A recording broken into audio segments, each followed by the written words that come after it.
Division 5 Boys State Championship preview. Bay State running. It's Coach Taylor again. How you guys doing? Just wanted to give a few shout outs really quickly before we get into the actual meet. Coach Shep, Coach H, Coach Martin, working so hard at the meets for all of you because they love the sport of track and field and they believe it should be brought to you for free.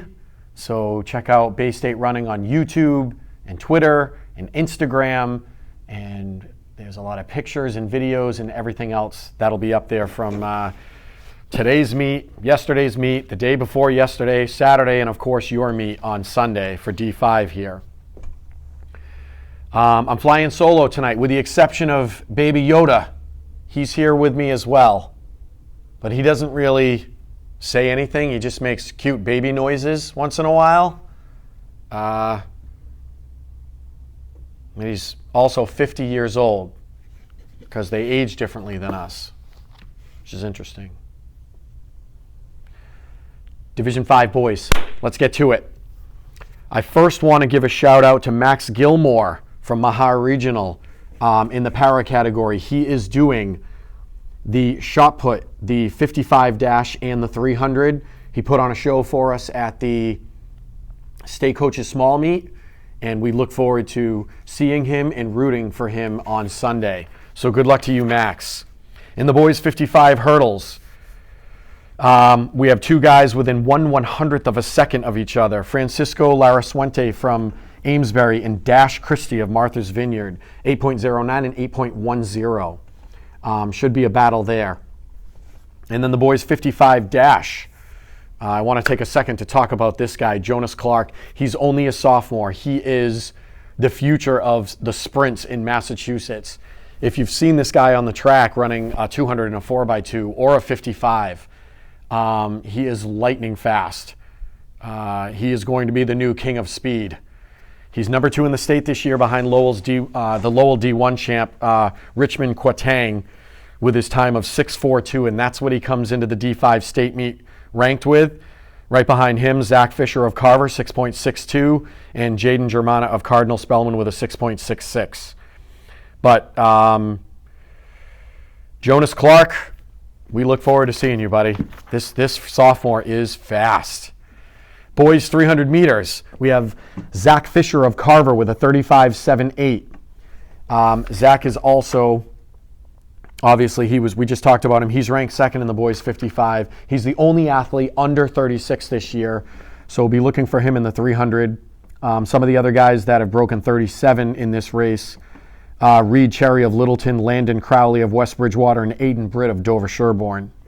In the boys 600 meters, Justin Kennedy of South Hadley, 124.33, the only athlete to break 125 in D5 this year.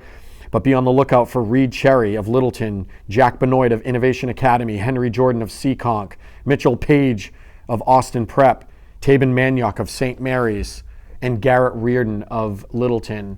All of those guys under 127, and they're all within a second to a second and a quarter of each other. So that should be really fun to watch in that boys 600 meters. Boys 1,000, interesting race here because we have Dana Maloney from Ayer Shirley. He's a senior. He ran a 2:33.80 this year. He has a 7-second seeding lead here, which is enormous. He's not in the 600, he's not in the mile, and he's not in the 2 miles. So I have a feeling Dana's probably going for broke here in the 1,000. Going to get after it. He might be the only horse in his own race because 2nd through 12th in the boys 1,000 meter race here, the differential is only 2.5 seconds. So the medal race after first, if Dana does the 1,000, there's a lot of guys here within 2.5 seconds in the 1,000. So it should be really exciting right after Dana with Mike Oliva of Lunenburg, Henry Jordan of Seekonk, Samuel Kenny of Manchester, Essex, Nick Alves of Stoneham, Carter Higgins of Amesbury, Will Brown of Dover Sherborne, Kai Landry of Watertown, Jacob Klang of Seekonk, Tabin Maniok of St. Mary's, Isaac Richards of Martha's Vineyard, and Michael Bowen of Cardinal Spellman. All of those guys within 2.5 seconds of each other, and we, depending on their postseason training and where they're at, That should be it should be a very fun race to watch. In the boys 1 mile, Andrew Cabral of Seekonk is a junior. He's been dominating since he was a freshman. A Frank Mooney product. Frank Mooney is still producing amazing athletes in every genre of the sport. And Andrew's another one. He's coming in at 4:24. Right behind him, William Kenny of Manchester, Essex, 4:26. Peter Burke of Martha's Vineyard, 4:29. And those are the guys under 4:30.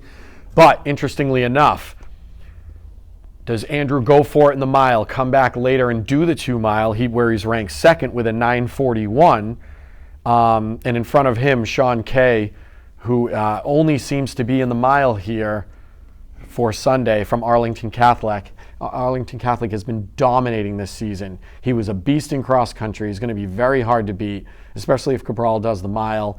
Cabral might be coming back in the 2 mile, doing the double, trying to get some points there for the team score. The other guys under 10 minutes in this race, Noah Guarini of Dover Sherborne, one of the best distance runners in the TVL there, and Avinash Basunadile from Millbury with a 9:57. Noah has a 9:57 as well. So you got 4 guys sub 10 there in the boys 2 mile and Division 5. But look for Sean Kay to pull out the pace early and get himself a lead there and just dictate that race. And the boys shot put with almost an 8-foot seeding lead here is Joe Rivers from Lunenburg at a 58.7 1/4 over Chris Billevue of Stoneham with 50 feet 8 1/4 inches. And then you got a few guys in the 49s battling for second as well. Curtis Rocheleau from Sutton, Luke Dawson from East Bridgewater, and CJ Chevalier from Cardinal Spellman. But I do want to say something about Joe Rivers from Lunenburg, the senior here, kind of a seasoned veteran here. He's a great athlete, and I had the privilege and honor to interview him and his coach earlier this season.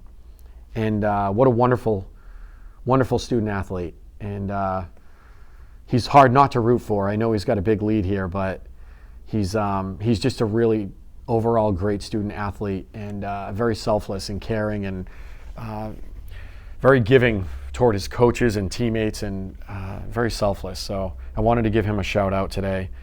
In the boys high jump, 3 guys coming in at 6'4".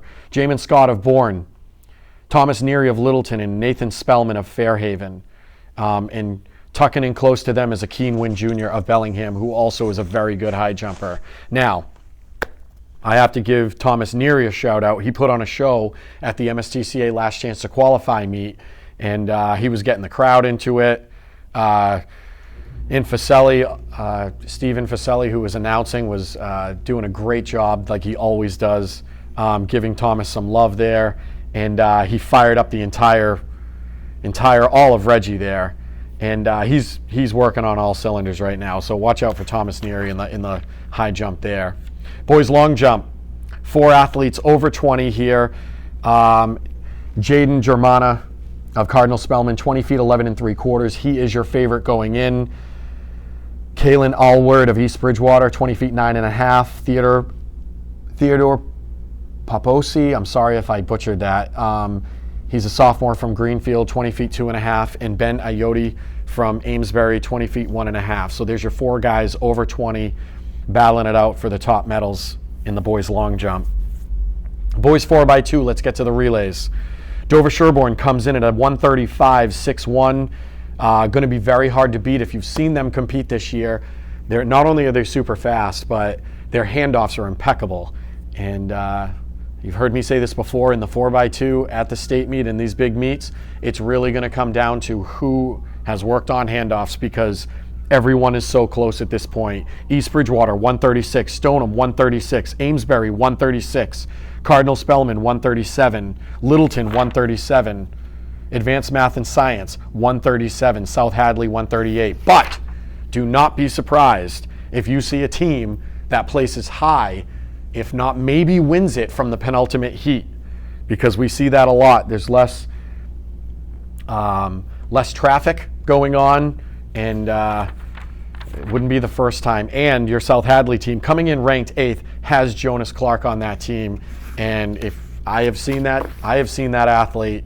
He is so fast. I've seen him go from last in South Hadley in the heat to first.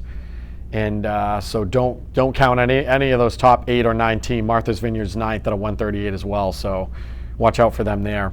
In the boys 4x8, we have a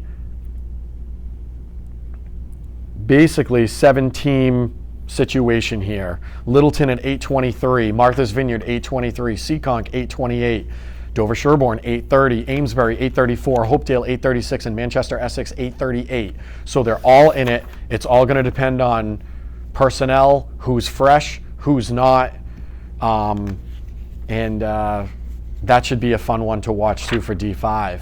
And then finally, the last event on the track. I'm actually going to bump over to the boys' team scoring for a little bit before I go to the last event, because it could come down to it. It could be very interesting. The teams that I have in it for bringing home some big hardware. You got Littleton up front, Seekonk, Dover Sherborne, East Bridgewater, Martha's Vineyard, and South Hadley. All of those teams are in the mix. Now listen to the top 4 teams in the boys 4x4, which it could come down to. Who in track doesn't love when it comes down to the last event, especially the 4x4. Ranked first, East Bridgewater. Second, Littleton. Third, Dover Sherborne. Fourth, South Hadley. 335, 336, 338, 340. It's that close, within 5 seconds between first and fourth. Again, it'll be a personnel thing, and I don't know if those teams are hoping it comes down to the 4x4, but I know the fans and everybody that loves track and field does. That makes it really exciting. But it's all that much more special if you're able to take home some of that hardware on Sunday.